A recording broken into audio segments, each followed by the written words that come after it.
ચૂંટણી વિષયમાં રાજકોટ શહેર પોલીસની તમામ તૈયારી પૂર્ણ થઈ ગયેલ છે અને અમે આ બધી તટસ્થ નિષ્પક્ષ ચૂંટણી માટે બધું તૈયારી કરી અને સજગ છીએ.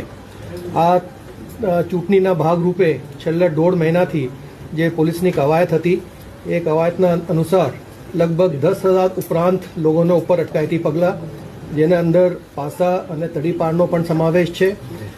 તે ઉપરાંત જે બધી સંવેદનશીલ બૂથો છે એને ઉપર પોલીસ દ્વારા વિશેષ આયોજન કરવામાં આવેલું છે. જે ચૂંટણી પંચની જે ગાઈડલાઇન્સથી એના ઉપર 50% ઉપરાંત બધી સંવેદનશીલ બૂથો ઉપર પેરામિલિટરી ફોર્સીસ ગોઠવવામાં આવેલી છે અને બાકીના બૂથો ઉપર પોલીસના વધારાના ડિપ્લોયમેન્ટ અને સાથે સાથે જે તંત્ર દ્વારા માઇક્રો ઓબ્ઝર્વર્સ અને વેબકાસ્ટિંગની વ્યવસ્થા કરવામાં આવી છે.